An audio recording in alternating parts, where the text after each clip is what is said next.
Una de las primeras cosas que nosotros hacemos cada mañana es elegir la ropa que nos vamos a poner.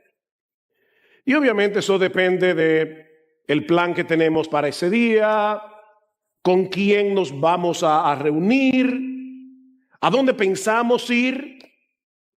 No es lo mismo el ejecutivo que tiene que vestirse de manera formal para dirigirse a su oficina que el soldado que se prepara para la guerra o el padre de familia que se levanta junto a su esposa, junto a sus hijos, para irse a la playa de fin de semana. No es lo mismo. Cada situación demanda una vestimenta particular y cada vestimenta se usa únicamente en el contexto de esa situación o circunstancia particular. El ejecutivo deja a un lado su traje, su corbata, cuando llega a su casa después de un día de trabajo y quiere descansar, quiere estar más cómodo. En mi caso particular, si yo no uso jean, los sábados no descanso. La ropa, no podemos vivir con esto puesto. Es una ropa temporal. Y lo mismo pasa con el soldado cuando termina la guerra. Pero mis hermanos, mis hermanas, hay un vestido que todo cristiano debe usar en todo tiempo, sea que esté en su trabajo, sea que esté en el campo de batalla, sea que esté de vacaciones en la playa con su familia. Pablo dice en Romanos 13:14 que debemos vestirnos del Señor Jesucristo. Eso no es opcional, eso no es temporal. Debemos vestirnos de Jesús los 365 días del año, las 24 horas de cada día. Y como vimos la vez anterior al considerar este pasaje de la carta a los Romanos, vestirse de Jesús implica varias cosas.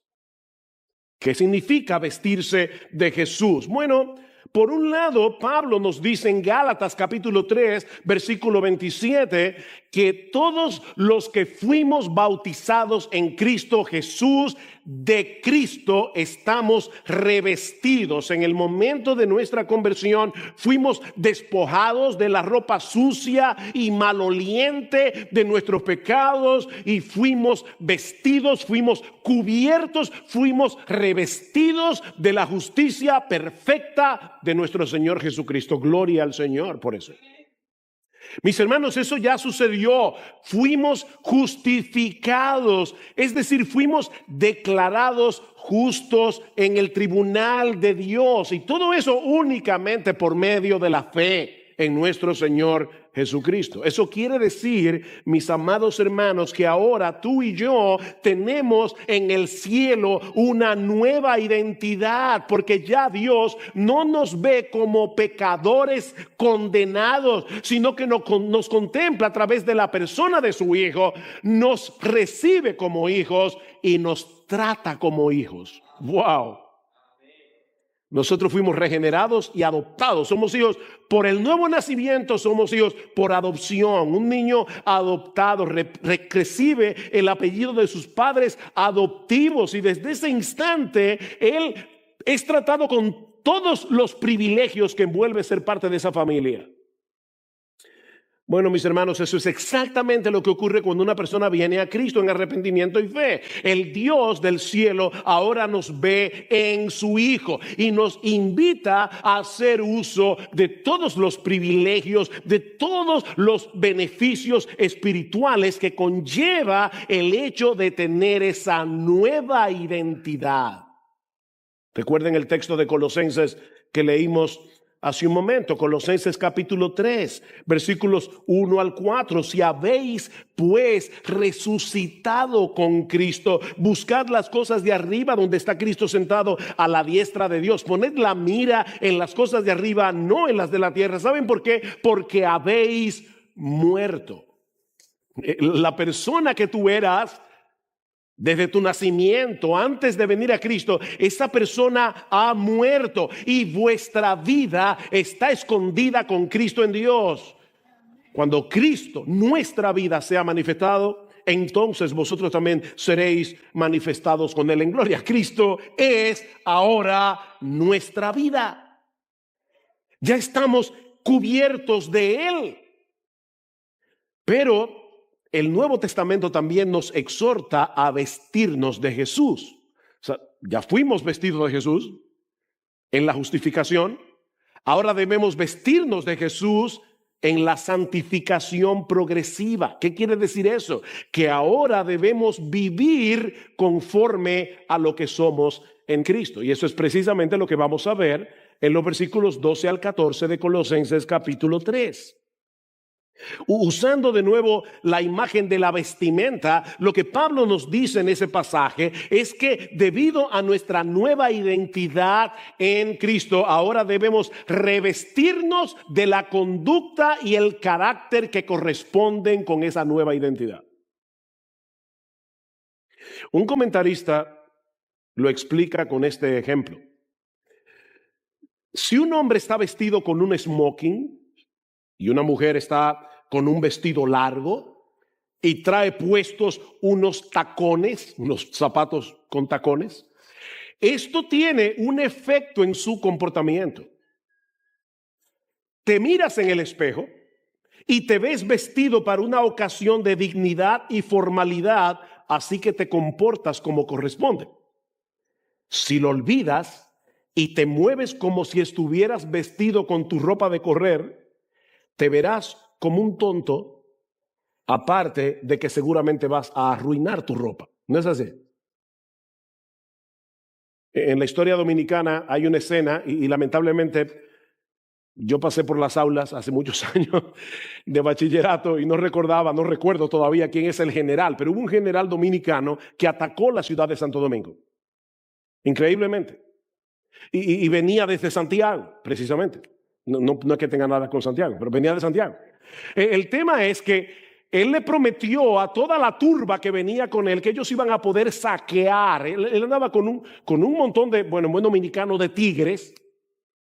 Pero cuando se acercaban a la ciudad de Santo Domingo, este hombre tuvo temor por los saqueos que podían provocarse. ¿Y saben lo que hizo? Le puso zapatos. Esa gente no estaba acostumbrada, eran campesinos, no estaban acostumbrados a usar zapatos. Estoy hablando del siglo XIX.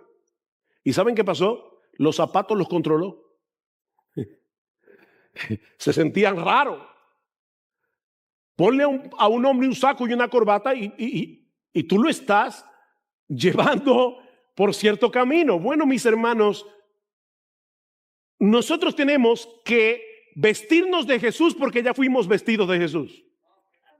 O sea, tú tienes que mirarte al espejo cada mañana y decir, yo fui revestido con Jesús. Bueno, vive en una forma que sea coherente con ese vestido. Eso es lo que Pablo está diciendo en Colosenses capítulo 3.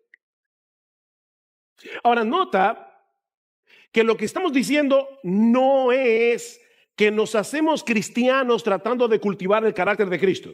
No, somos salvos por la fe y únicamente por la fe. Lo que estamos diciendo es que ya que somos cristianos justificados únicamente por medio de la fe, ahora podemos y debemos parecernos cada vez más a Jesús. Ser coherentes. Versículo 12. Entonces, como escogidos de Dios, santos y amados, revestidos de tierna compasión, bondad, humildad, mansedumbre, etcétera, etcétera. Como escogidos de Dios. Fuimos escogidos de Dios. ¿Para qué? Efesios 1, para ser santos. ¿Y por qué? Porque fuimos amados. ¿Ven cuál es nuestra identidad? Nosotros somos escogidos, somos santos y somos amados. Tú no necesitas más amor. Ya tú eres demasiado amado por Dios. Escogidos, santos y amados. Él tomó la decisión de amarnos desde antes de la fundación del mundo. La pregunta es, ¿cómo se supone que debemos vivir ahora? ¿Cómo luce vestirse de Jesús? Bueno, he aquí el carácter que corresponde con nuestra nueva identidad. En primer lugar, Pablo dice que debemos revestirnos de tierna compasión, o como dice la Reina Valera del 60, debemos vestirnos de entrañable misericordia, una misericordia que te remueve las entrañas. Mis hermanos, si tú te vistes de Jesús, si tú eres coherente con lo que ahora tú eres en Cristo, cada mañana debes vestirte de tierna compasión, de entrañable misericordia. No se trata simplemente de una fría involucración con personas que están en necesidad. Se trata de una simpatía con el que sufre, que remueve nuestras entrañas y nos mueve a la acción. De más está decir que eso no es fácil.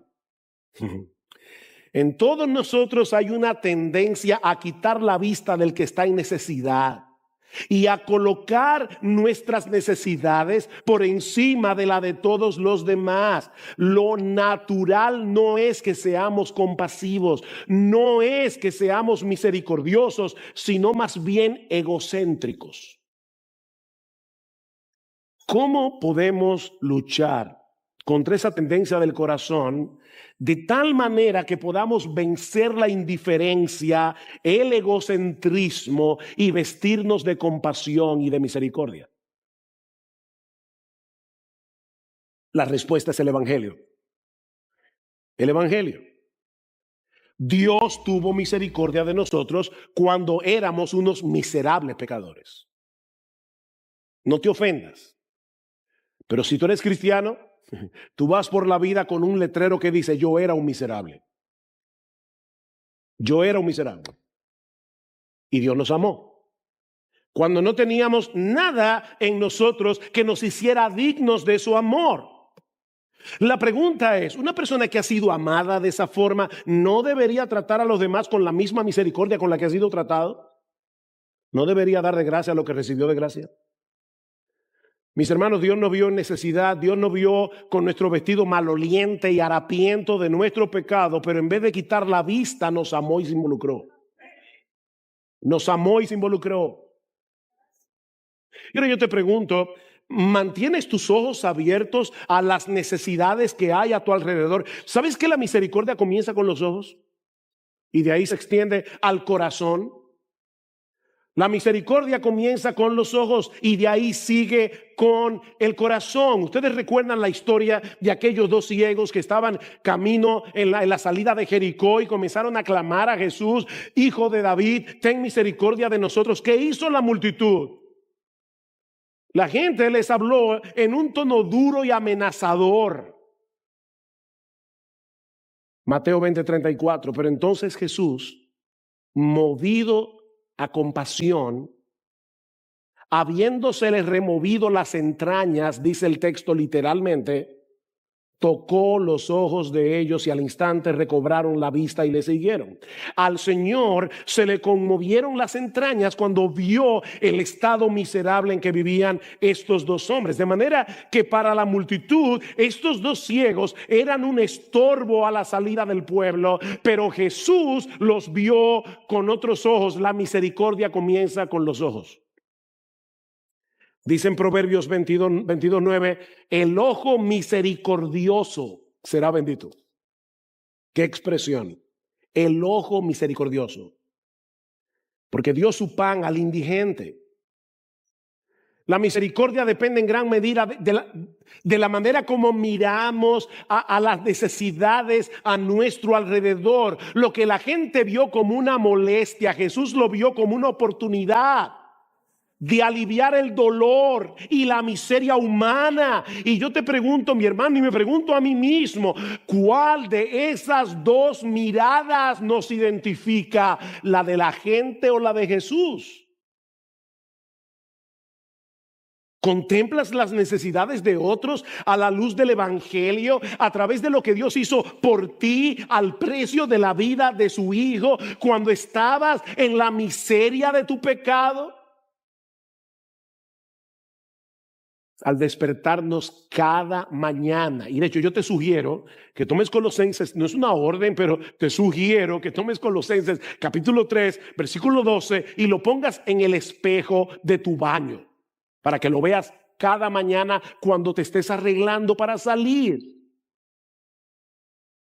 Cada mañana debemos recordar nuestra nueva identidad en Cristo y pedirle a Dios en oración que nos ayude a vestirnos de la entrañable misericordia de Jesús. Hazme ver, Señor, al mundo como tú. Esto es algo que debemos hacer intencionalmente cada día. Pero en segundo lugar, dice Pablo que debemos vestirnos de bondad. Debemos vestirnos de bondad. Y aunque esta palabra está íntimamente relacionada con la anterior, no son sinónimas. La bondad es lo contrario a la malicia, es lo contrario a la envidia, a eso que te mueve a desear tener lo que el otro tiene y a molestarte porque el otro tiene lo que tú no tienes. No sé cuántos aquí han escuchado esa famosa historia del hombre que se le aparece un genio. El genio, no sé si de la lámpara, pero se le aparece un genio y le dice, mira, pídeme un deseo que te lo voy a conceder. Uno solo, pero eso sí, tienes que entender que lo que tú me pidas, tu vecino recibirá el doble.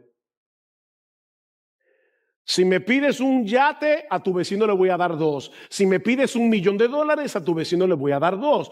Todo lo que tú me pidas, tu vecino recibirá el doble. Qué difícil. La envidia. Finalmente el tipo le dijo, déjame tuerto.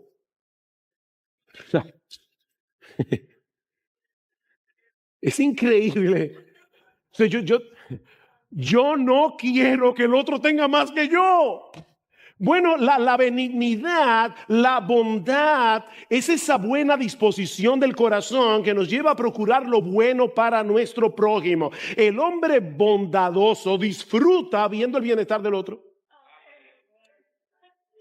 Y aún está dispuesto a sacrificar sus intereses personales para que ese fin sea cumplido. El amor es paciente, sufrido. El amor es benigno, bondadoso. ¿Y quién es nuestro ejemplo? Jesús, es vestirse de Jesús. Mis hermanos, en el capítulo 12 de la carta a los Hebreos, dice el autor que por el gozo puesto delante de él, Cristo sufrió la cruz. O sea, el Señor estaba sufriendo, pero había un gozo delante de él. ¿Y cuál era ese gozo? Bueno, en primer lugar, obedecer a su Padre. Mi comida es hacer la voluntad del Padre. Pero en segundo lugar, tu salvación y la mía, ese era el gozo de Jesús.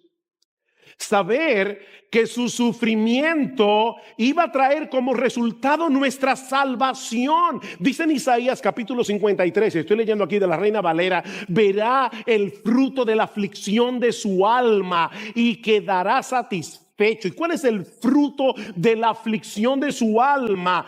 Por su conocimiento justificará mi siervo justo a muchos y llevará las iniquidades de ellos. El gozo de Jesús fue sufrir tu iniquidad y la mía, el castigo que tú y yo merecíamos por nuestros pecados.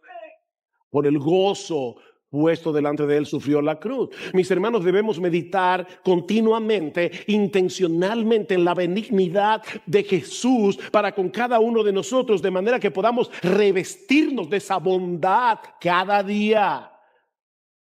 Y déjame darte un consejo, comienza por tu casa. Con tu esposa, comienza por ahí. Con tu esposo, comienza con tus hijos. De ahí te extiendes hacia los demás, pero comienza por tu casa. ¿Puede decir tu esposa que tú eres un hombre bondadoso?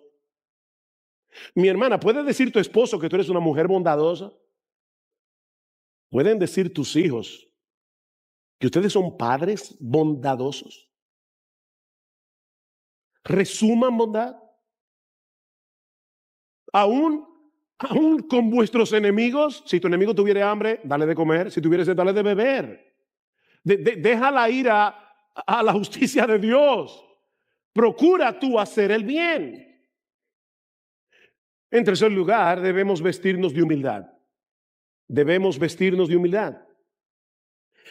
La humildad es esa actitud de la mente que nos lleva a vernos tal cual somos, pecadores salvados por la gracia de Dios en Cristo, y a reaccionar en consecuencia. Hemos dicho esto otras veces, pero hay personas que en oración reconocen lo que sea. Señor, tú sabes que yo soy un gusano, pero hay del que me trate como un gusano. Por fin, ¿qué es lo que tú eres? Es verte como lo que tú eres sin la gracia y actúa en consecuencia. La humildad no se trata de pensar que no podemos hacer nada bien. Hay personas que confunden la humildad con decir, yo no sé nada, yo no puedo hacer nada, yo soy un cero a la izquierda. No, Dios te dio dones y tú puedes reconocer que tienes los dones que Dios te dio. Ese no es el problema. La humildad consiste en el hecho de estar consciente de que todo lo que somos y todo lo que seamos capaces de hacer y que sea beneficioso para la expansión del reino de Dios, nos fue dado por Él de pura gracia. Por la gracia de Dios soy lo que soy, dice Pablo en 1 Corintios capítulo 15 versículo 10, y su gracia no ha sido en vano para conmigo. Antes bien, dice Pablo, yo he trabajado más que todos los apóstoles juntos. Ay, qué orgulloso. No, espérate. No soy yo, es la gracia de Dios en mí. Eso es humildad. ¿Qué tú tienes que tú no hayas recibido? Y si lo recibiste, 1 Corintios 4:7, ¿por qué te glorías como si no lo hubieras recibido? Lo contrario a la humildad es el orgullo y el egocentrismo. El hombre orgulloso no solo piensa que es mejor que los demás, sino que también quiere que todo el mundo gire en torno a él. Sus necesidades, sus demandas, sus problemas, sus deseos. Eso es lo contrario a ser humilde. Me chocó esta cita de C.S. Lewis, el autor de las Crónicas de Narnia. Él dice que el infierno debe ser representado como un estado en el que todo el mundo está perpetuamente pendiente de su propia dignidad y de su propio enaltecimiento, en el que todos se sienten agraviados y en el que todos viven controlados por la envidia, la presunción y el resentimiento. ¡Wow! Una persona que viva así ya comenzó a sufrir el infierno en la tierra. El orgullo es radicalmente opuesto al carácter de Jesús. Él era el más grande, se humilló hasta lo más bajo. El rey se hizo siervo. ¿Recuerdas el aposento alto? Llegan los discípulos a celebrar la Pascua. Ahí estaba la palangana llena de agua, ahí estaba el paño, pero ninguno de ellos se paró a lavar los pies de los demás. ¿Quién se paró a lavar los sucios pies de los discípulos? El único en esta habitación que merecía ser reverenciado con el rostro puesto en tierra, nuestro glorioso, majestuoso, bendito, hermoso, exaltado Señor y Salvador Jesucristo. Pero fue Él que lavó los pies de los discípulos. Y luego fue a la cruz a morir como un criminal. Ahora déjenme decirles algo, nosotros debemos imitar la humildad de Jesús, pero la humildad de Jesús es radicalmente distinta a la nuestra. Porque Él, siendo el más grande, voluntariamente se humilló hasta lo más bajo. En el caso nuestro, la humildad simplemente consiste en ponernos en nuestro lugar. No tenemos que descender. Ya estamos ahí. No hay que bajar. Mi hermano, al levantarte cada mañana, recuerda lo que eres y lo que mereces sin la gracia de Dios y pídele en oración que te ayude a vivir en consecuencia. Nunca olvides que en el reino de Dios solo se sube bajando. Dios resiste a los soberbios. Él da gracia a los humildes. En cuarto lugar, debemos vestirnos de mansedumbre. Y debo aclarar de entrada que esa virtud no tiene nada que ver con la debilidad de carácter o con la falta de convicciones. De Moisés dice la Biblia que él era el hombre más manso de la tierra, pero no solo se opuso a la ira de Faraón porque tenía la convicción de que Dios estaba con él, se sostuvo como viendo al invisible, dice en Hebreos capítulo 11, sino que durante 40 años este hombre tuvo que guiar por el desierto a un pueblo rebelde y duro de corazón. 40 años. Ahora, ningún otro ejemplo de mansedumbre puede sobrepasar al de nuestro Señor Jesucristo. Aprended de mí, que soy manso y humilde de corazón. Mateo 11:29.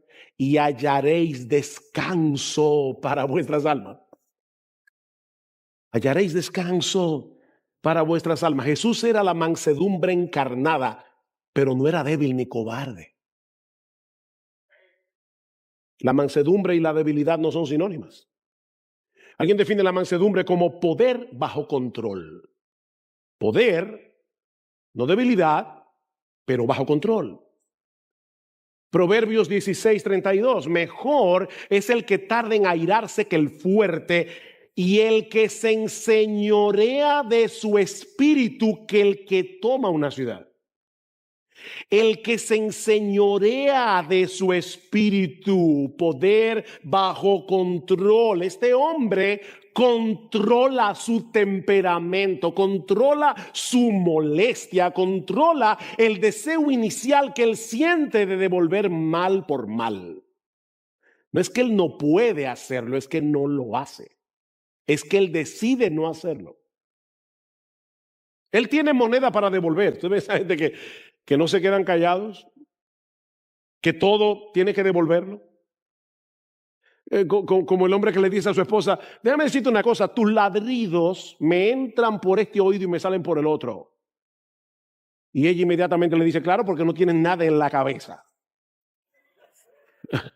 Hay gente que son rápidas. O sea, no es que tú eres tonto y no sabes qué decir, es que tú decides callarte la boca. Eso es mansedumbre. Proverbios 25:28, a la inversa. El hombre cuyo espíritu no tiene riendas es como una ciudad derribada y sin muros. O sea, lo que está diciendo Proverbios aquí es que este hombre no tiene ninguna protección contra la provocación.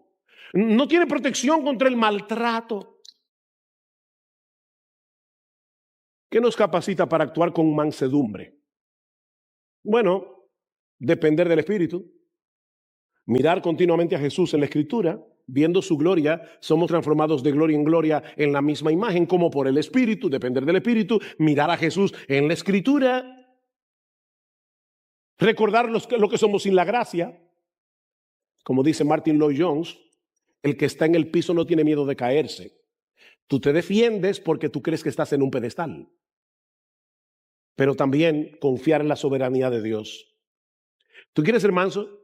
Confía en la soberanía de Dios. Nuestro Dios está en control y eso significa que tú y yo no estamos en control. Él está en control.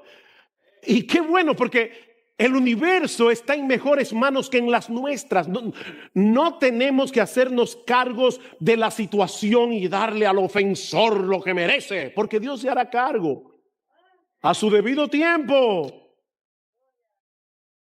Así que debemos vestirnos de compasión, entrañable misericordia, debemos vestirnos de bondad, debemos vestirnos de humildad, debemos vestirnos de mansedumbre, debemos vestirnos de paciencia, dice Pablo. Y esta palabra puede ser traducida como capacidad de aguante.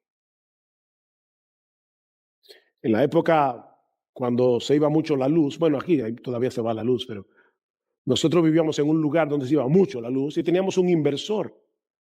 El problema es que nosotros comprábamos fusibles de bajo amperaje y se quemaban rápido.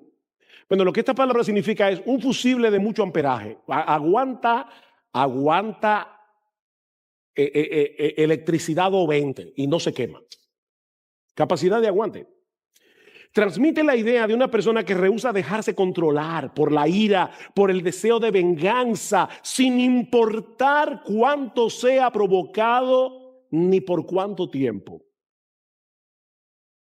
En ese sentido, está muy relacionada con la mansedumbre.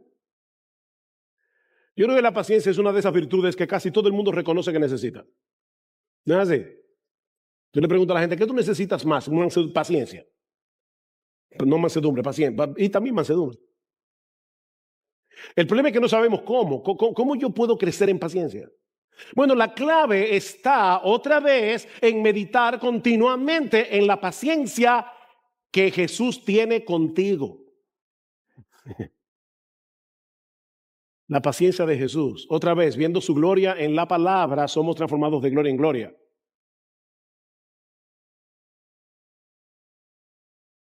Miren, si yo fuera Dios, hace rato que me hubiera quitado la salvación.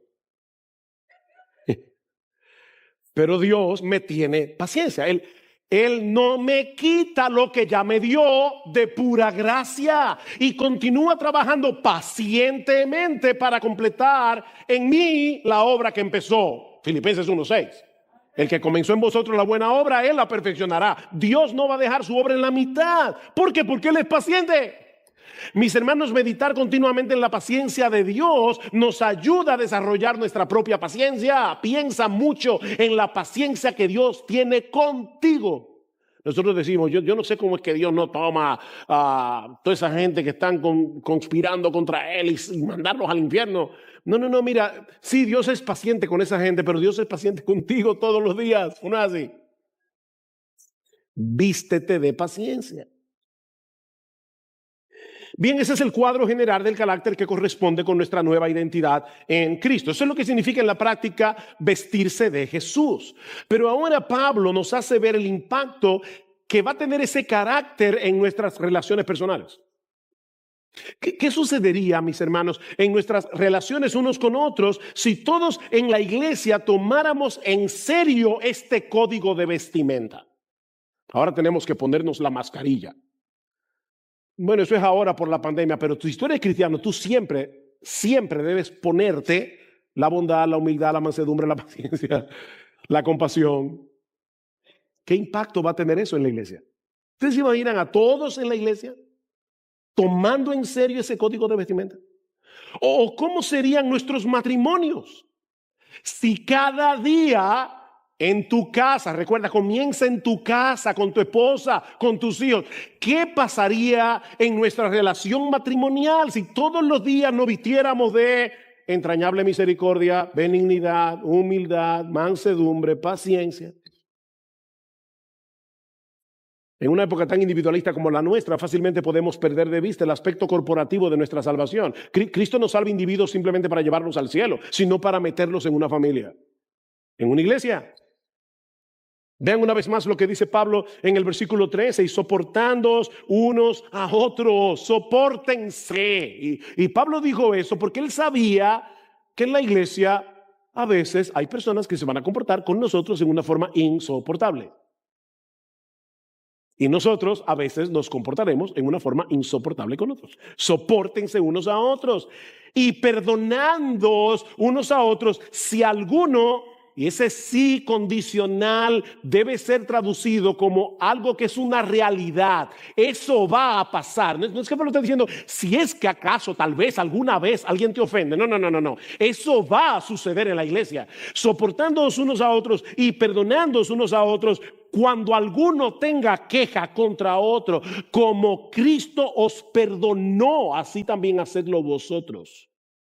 Uy, qué medida.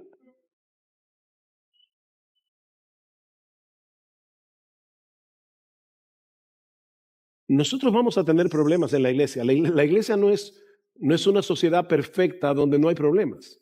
La diferencia es que ahora nosotros podemos lidiar con esos problemas de una manera muy distinta a cómo el mundo resuelve sus conflictos. Muy diferente. No solo tenemos los recursos que necesitamos para soportarnos unos a otros y para perdonarnos unos a otros, sino que también tenemos el ejemplo más impresionante que podemos imitar y la motivación más poderosa para hacerlo. Ejemplo y motivación de la manera que Cristo os perdonó. Así también hacedlo vosotros. ¿Y cómo fue que Cristo nos perdonó? Bueno, su perdón fue total e inmerecido, fue de pura gracia.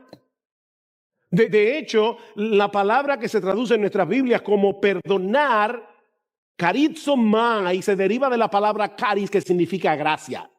Es un perdón que eso nos fue dado de gracia. ¿Sabes lo que eso significa en la práctica, mi querido hermano y hermana? Que no debemos concentrarnos, no debemos enfocarnos en la ofensa del ofensor, sino en esa bendita gracia de Dios por la cual fuimos perdonados a pesar de todas nuestras ofensas. O sea, cambia el cassette. No es lo que me hizo. No, es lo que tú le hiciste a Dios y le sigues haciendo todos los días cada vez que tú pecas. Recuerda lo que somos, escogidos, santos y amados. Esa es nuestra nueva identidad. Y eso tiene que impactar nuestra relación con los demás, sobre todo cuando estamos en medio del conflicto.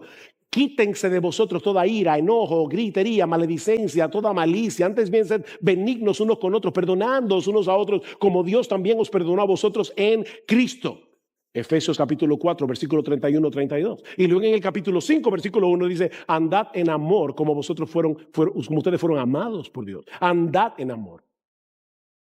Cristo se entregó ofrenda agradable a Dios. ¿Qué precio para que Dios pudiera perdonarnos? El perdón de Dios costó la muerte de Jesús, el Dios encarnado. Y ahora Pablo nos está diciendo en ese texto de Efesios, ese es el ejemplo que ustedes deben imitar. Nosotros somos los hijos amados de Dios. Y no olviden ni por un momento lo que Él tuvo que pagar para poder adoptarnos en amor. Somos escogidos, santos y amados. ¿Qué debemos hacer ahora? Andar en amor, versículo 14. Y sobre todas estas cosas, vestíos de amor. Cúbranse de amor, que es el vínculo de la unidad, o como dice la Reina Valera, es el vínculo de la perfección. La perfección, la unidad perfecta solo se logra en amor. El amor, mis hermanos, es la virtud por excelencia del cristiano. Juan 13. En esto conocerán todos que sois mis discípulos. ¿En qué? En que os améis unos a otros como yo os he amado. Esa es la medida. Como un nuevo mandamiento os doy. Que os améis unos a otros como yo os he amado. Y en eso el mundo va a conocer que ustedes son cristianos. Primero los Corintios capítulo 13, versículo 13. Ahora permanecen la fe, la esperanza y el amor. Estos tres, pero el mayor de ellos es ¿cuál? El amor. Primera los Corintios capítulo 16, versículo 14. Haced todas vuestras cosas con amor. Wow, ¿tú te imaginas eso? Tú te levantas por la mañana y recuerdas, yo voy a hacer muchas cosas en este día.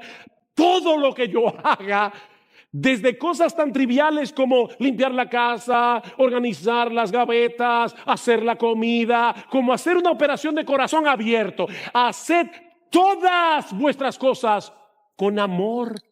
No vivan por inercia, no vivan en automático, sean intencionales. Señor, yo quiero en esto que voy a hacer, sea grande o sea pequeño, quiero mostrar tu amor. Gálatas capítulo 5, versículo 22. El fruto del Espíritu es amor. Gozo, paz, paciencia, benignidad, bondad, fe, mansedumbre, dominio propio. Pero es la primera característica del fruto del Espíritu es amor. Es el amor lo que mantiene la cohesión de la iglesia. Porque eso es lo que hace posible que nosotros seamos compasivos, benignos, humildes, mansos, pacientes. Sin amor, eso es imposible. En otras palabras, es el amor, mis hermanos, lo que nos hace cada vez más semejantes a Jesús. Es por eso que Pablo, en el texto de Romanos 13, 14, simplemente dice, vístanse de Jesús y ya no añade nada más.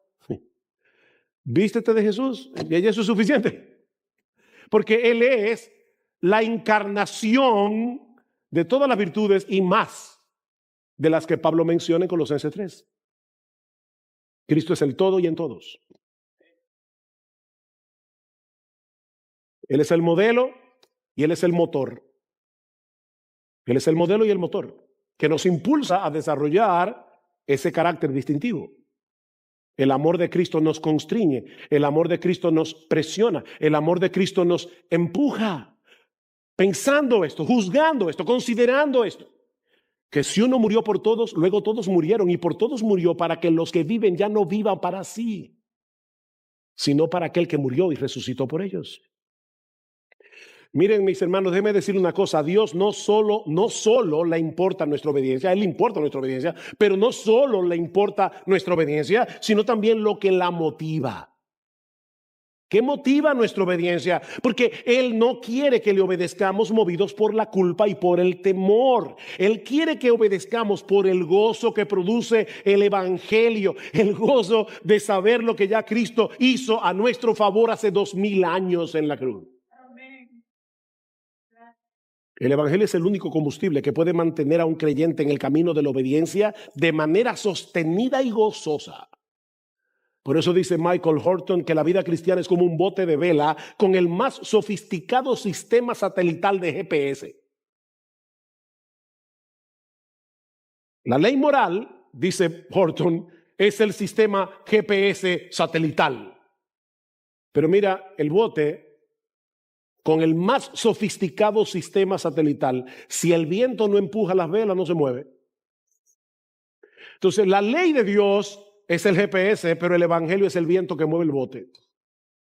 El evangelio es el viento. En la misma medida en que nos empapemos cada día del evangelio de la gracia de Dios en Cristo, en esa misma medida tendremos la motivación necesaria para vivir a la altura de lo que somos en Cristo. Y ahora que vamos a participar de la Cena del Señor, este es un buen momento, mis hermanos, para recordar nuestra nueva identidad en Cristo. Pedirle perdón al Señor en todos aspectos, como decíamos al principio de nuestra oración, que a medida que avanzaba el mensaje tú decías, wow, Señor, yo necesito crecer aquí. Bien, tenemos la gracia perdonadora. Dios nos perdona. No te quedes postrado sintiendo ahora aplastado por la culpa. No te quedes ahí. Levántate, corre la carrera con los ojos puestos en Jesús y pídele al Señor en oración que te ayude a reflejar cada vez más los rasgos de nuestra nueva identidad. Vistámonos pues como escogidos de Dios, santos y amados, como hombres y mujeres que han sido hechos partícipes del más grande privilegio que un ser humano pueda poseer jamás, y todo eso de pura gracia, únicamente por los méritos de nuestro bendito Señor y Salvador Jesucristo, a quien sea la gloria, el imperio, el honor, la alabanza, la adoración por los siglos de los siglos. Amén.